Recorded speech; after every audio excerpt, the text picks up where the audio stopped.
எல்லாருக்கும் வணக்கம். Indian energy exchange 65% பக்கம் இறங்கிருச்சுங்க இந்த IEX.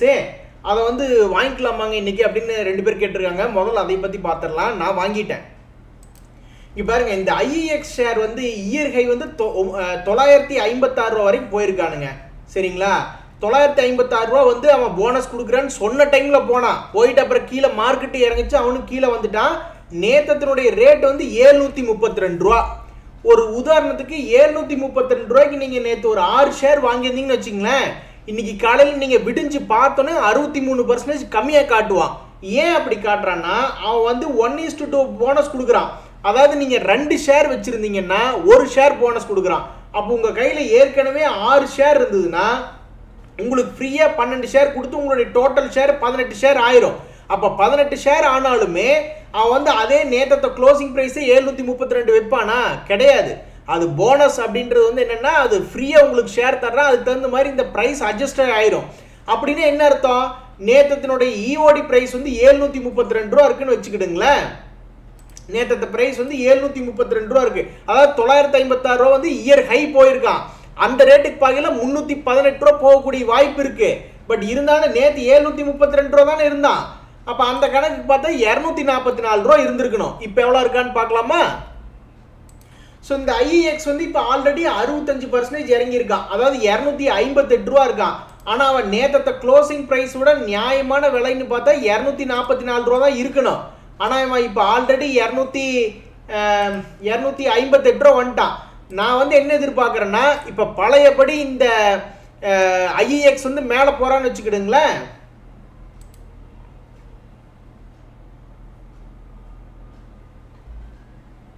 ஸோ பழையபடி IEX வந்து 956 ரூபா அந்த கணக்குக்கு போகிற மாதிரி இருந்தால் உங்களுக்கு மேக்ஸிமம் 318 ரூபா வரக்கூடிய வாய்ப்பு இருக்குது. இப்போதைக்கு 260 ரூபா இருக்கான். சரிங்களா? இப்போதைக்கு இந்த IEX வந்து 260 ரூபா இருக்கான். 260 ரூபாயிலிருந்து மேலே இந்த பழைய ஹை போயிருக்கான் பார்த்தீங்களா, போனஸ் கொடுக்குறதுக்கு முன்னாடி அந்த ஹை போகிற மாதிரி இருக்கான்னு வச்சுக்கிடுங்களேன். குறைஞ்சது வந்து ஒரு 318 ரூபா வரக்கூடிய வாய்ப்பு வந்து இருக்குது இந்த IEXக்கு. ஸோ 218 ரூபாயிலிருந்து 318 ரூபா வரக்கூடிய வாய்ப்பு இருக்குது. பாருங்கள், இந்த தகவல்கள் வந்து உங்களுக்கு உதவியான்னு பாருங்கள். இப்படி தான் போனஸ் கொடுத்ததுக்கப்புறம் இப்படி தான் ஸ்ப்ளிட் ஆகும். சரிங்களா? இந்த மாதிரி தான் நீங்கள் பார்க்கணும். ஏற்கனவே நீங்கள் 732 ரூபாய்க்கு வாங்கியிருந்தீங்கன்னா அதை வந்து இப்படி தான் கணக்கு போட்டு என்ன எடுக்கணும், உங்களோட ஆவரேஜ் ப்ரைஸ் உடனே நீங்கள் மாற்றிக்கணும். ஸோ நேற்று க்ளோஸ் ப்ரைஸ் என்னவோ அது டிவைடட் பை 3ன்னு போடணும். ஏன்னா ஒரு ஷேர் வந்து 3 ஷேராக மாறுது. அப்போ நேற்று ப்ரைஸ் வந்து 3ஆல் பிரிக்கணும். அப்போ 244 ரூபா வரும். ஆனால் அவன் ஆல்ரெடி ப்ரீமியத்தில் 260 ரூபாயில் ட்ரேட் ஆகிறான். இங்கிருந்து பழைய இயர் ஹை 956 போகிற மாதிரி இருந்தால் அந்த கணக்குக்கு ஒரு 320 ரூபா போகலாம். இது குறைஞ்சது. அதுக்கு மேலே 500 ரூபா கூட போகட்டுமே, நம்ம ஏன் வேண்டான்னு சொல்லணும்? நான் வந்து ஒரு 10,000 ரூபாய்க்கு இன்வெஸ்ட்மெண்ட் பண்ணலான்னு பண்ணிட்டேங்க. IEX நான் வாங்கினதுலேருந்து 4 ரூபா இறங்கியிருக்கு. பட் எனக்கு PNB ஹவுசிங் வந்து ஒன்று ப்ராஃபிட்டில் வந்துச்சு.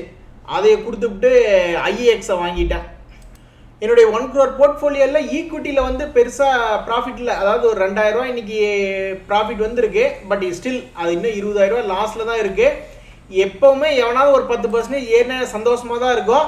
ஆனால் எவனோ கிலோ செஞ்சுனேன்னு எவனோ 5% ஏறி வரான். ஒரு 10% ஏறி வந்தால் சந்தோஷம்தான். அடுத்தது, நான் வந்து ஷேர் மார்க்கெட்டுக்குள்ளே புதுசாக வர்றேன், எந்த ஷேர்லாம் வாங்கலாம் அப்படின்னு அறிவுரை சொல்லுங்கள் அப்படிங்கிறாரு. அந்த புதுசாக வர்றவர் பிடிச்சி நம்ம எல்லோரும் சேர்ந்து ரேக்கிங் பண்ணலாமா? காலேஜில் எல்லா கோடிங் எல்லா லாங்குவேஜும் கற்றுக்கிட்டு கோடிங்கில் பெரிய சூறப்புள்ளியாக இருந்துக்கிட்டு நல்ல வேலைக்கு கிடச்சி போகிறாரு. போனோடனே அங்கே ஒரு சீனியர் ஆல்ரெடி வேலையில் இருக்கிறவர் சொல்கிறாரு, முதல்ல உனக்கு வந்து இப்போ எங்கேயாவது உட்காந்து அப்படியே பல்லு நோண்டிட்டு கொண்டிருக்காருன்னு வச்சுங்க. இவர் வந்து எனக்கு எல்லா கோடிங் தெரியுங்கண்ணா, சொல்லுங்கள் என்ன கோடிங் பண்ணு அப்படின்னு கேட்குறாப்ல. அவர் உனக்கு முதல்ல எக்ஸல் தெரியுமா அப்படிங்கிற இவர் மண்டை சொரிஞ்சுட்டிப்பார். முதல்ல போய் எக்ஸலில் எல்லா ஃபார்முலாவும் எப்படி அப்ளை பண்ணுறதுன்னு கற்றுக்கிடுவா, அப்புறம் தான் உனக்கு வேலைன்றுவார். இந்த வடிவேல் சாரோட காமெடி ஒன்று ஞாபகம் இருக்குங்களா? இப்போ ஒரு மேனேஜர் நிற்கிறாரு, நான் நிற்கிறேன், நான் அந்த கம்பெனியில் வேலைக்கு பார்த்துருக்கேன், நான் நிற்கிறேன். புதுசாக ஒரு எம்ப்ளாயி வர்றாரு, இந்த கம்பெனி பற்றி என்னன்னு என்கிட்ட கேட்குறாரு, இல்லை மேனேஜர்கிட்ட கேட்குறாரு. உடனே மேனேஜர் சொல்கிறாரு, தியாகு நீங்கள் இந்த கம்பெனி பற்றி என்னை பற்றி சொல்லுங்கள் அப்படின்றார். நான் வந்து இப்படி ஆரம்பிக்கிறேன்னு வச்சுங்க, சார் ஒரு அப்படின்னு ஆரம்பித்தா எப்படி இருக்கும் அது மாதிரி. ஸோ ஷேர் மார்க்கெட்டுங்கிறது வந்து உங்களை தூக்கி கொண்டு உயரத்தில் கூட வச்சு பார்த்து அழகு பார்க்கலாம், அல்லது உங்களை தூக்கி கீழே போட்டு பிதுக்கி முதிச்சு பிதுக்கி இருக்கிற பணத்தெல்லாம் கூட எடுக்கலாம். ஸோ என்னுடைய உங்களுக்கு வந்து எந்த ஷேர்ஸ் வாங்கணும் அப்படின்னு நான் உங்களுக்கு டைரெக்டாக சொல்கிறத விட என்னுடைய ஷேர் மார்க்கெட்டில் என்னுடைய பொசிஷன் என்ன அப்படிங்கிறது காட்டுறேன். இதிலிருந்து நீங்கள் ஏதாவது கற்றுக்க முடியுதான்னு பாருங்கள். நான் இது ஒரு 3-4 வருஷத்துக்காவது பண்ணி இதை நாட்டில் வந்து எல்லாத்துக்கும் பப்ளிஷ் பண்ணணும்னு நினைக்கிறேன். பார்க்கல அப்படின்ட்டு. ஸோ இப்போ ஷேர்ஸில் வந்து நீங்கள் பார்த்தீங்கன்னு வச்சுக்கோங்களேன், நான் மொத்தமாக நான் போட்டிருக்கிற பணம் வந்து 2,09,000 ரூபா போட்டிருக்கேன். இப்போ அதனுடைய மதிப்பு வந்து 1,89,000 ரூபா இருக்கு. அப்படின்னு என்ன அர்த்தம்? கிட்டத்தட்ட ஒரு 20,000 ரூபா நஷ்டத்தில் இருக்கு. இதுக்கு என்ன காரணம் அப்படின்னா, மார்க்கெட் வந்து மேலேருந்து சரிஞ்சு வந்திருக்கான். மறுபடியும் மேலே ஏறும்போது லாபம் வந்துருந்தான். ஆனால் அதுக்குன்னு வந்து நீங்கள் இத்து போன கம்பெனிகளெல்லாம் வாங்கி வச்சிடக்கூடாது. ஓரளவுக்கு குவாலிட்டியான ஸ்டாக்ஸாக வாங்கணும்.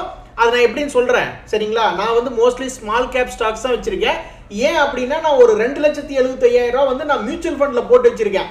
மியூச்சுவல் ஃபண்டில் வந்து நம்மள மாதிரி இத்து போன கம்பெனி வாங்க மாட்டாங்க. நான் இண்டிவிஜுவலாக ஸ்மால் கேப் வாங்குறேன். ஏன் அப்படின்னா எனக்கு பேராசை, நல்ல டபுளாக லாபம் நல்லா பண்ணணும், ஒரே வருஷத்தில் 40% சம்பாதிக்கணுன்ற ஆசைனால நான் ஷேர்ஸில் வந்து எல்லாமே நான் வந்து ஸ்மால் கேப் மிட் கேப்பாக வாங்கி வச்சிருக்கேன். பட் மியூச்சுவல் ஃபண்டில் வந்து எல்லாமே முத்தான ஷேர்ஸாக தான் அவங்க பார்த்து எடுத்து வைப்பாங்க.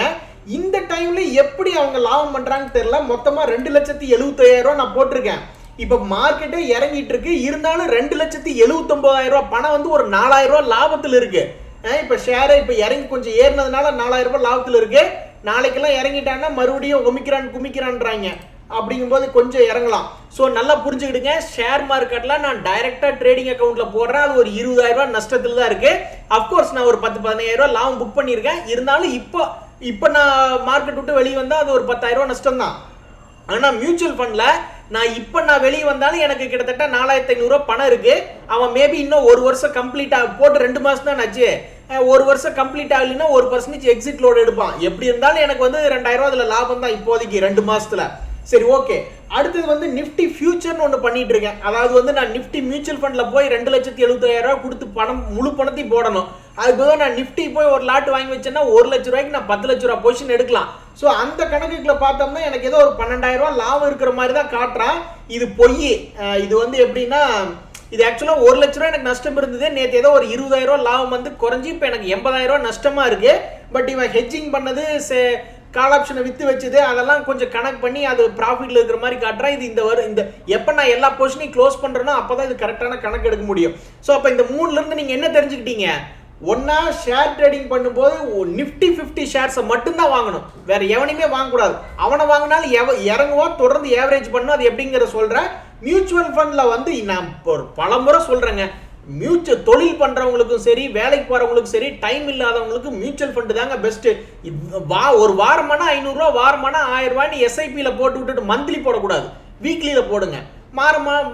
போட்டு விட்டீங்கன்னா அது பாட்டுக்கு பணம் வந்துகிட்டே இருக்குங்க. சும்மா கிணத்துல இருந்து தண்ணி சேர்ந்துற மாதிரி வந்துகிட்டே இருக்கும். சொல்லி அடிப்பேனடி, அடிச்சதெல்லாம் வெற்றி அடிதானடி. நேற்றே கொஞ்சம் மனசுக்கு சரியில்லை, காலையிலேருந்து சரியில்லை. இந்த பாடலில் பாடும்போதும் ஒரு மனசுக்கு உற்சாகம் வருது. உங்களுக்கும் மனசுக்கு உற்சாகம் வரணும்னா இந்த பாடலை பாடுங்க. நேற்று சொல்லியிருந்தேன், இங்கே பாருங்க, இந்த நிஃப்டி மேலே வந்து இன்னைக்கு டாப்ல தொட்டது யாரு? அமிர்தலிங்கம். எந்த அமிர்தலிங்கம்? இந்த Tiruppur bulls Amirthalingam. So Nifty வந்து நேற்று இங்கே க்ளோஸ் பண்ணியிருந்தா கரெக்டாக மேலே போயிட்டு, நான் என்ன மனசில் நினச்சிருந்தேன்னா கேப் அப் ஆகிட்டு தொட்டுட்டு கீழே வருவான். கீழே வந்து ஆக்சுவலாக 17,275 வரைக்கும் வந்து சப்போர்ட் எடுப்பான் அப்படின்னு நான் நினச்சிருக்கேன். இப்போ வரைக்கும் 17,350 வரைக்கும் வந்திருக்கான்.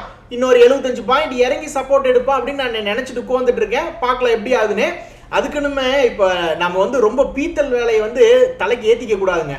நம்ம தியாகு சொல்றாரு நடக்குது அப்படின்ற நானே வந்து அந்த பீத்தல் வேலையை வந்து மைண்டுக்கு ஏற்றிட்டோம்னு வச்சுக்கோங்க, அப்புறம் அது உருப்படாது, அப்புறம் விளங்க சொல்றது நடக்காது.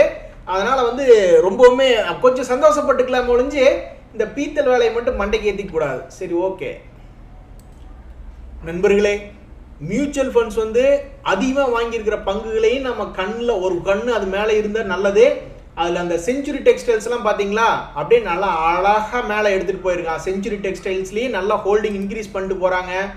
ஜெம்னா ஆட்டோ இண்டஸ்ட்ரீஸ்ன்னு சொல்லிட்டு அதுலேயும் அழகாக அப்படியே குவார்டர் பை குவார்டர் இன்க்ரீஸ் பண்ணிகிட்டே போகிறாங்க. ஈக்விட்டி ஸ்மால் ஃபினான்ஸ் பேங்க்னு ஒன்று, அதுலேயும் அழகாக அப்படியே இன்க்ரீஸ் பண்ணிகிட்டே போகிறாங்க. பிர்லா சாஃப்ட்னு ஒரு கம்பெனி, அதுலேயும் அழகாக எடுத்துகிட்டு போயிட்டு இருக்காங்க.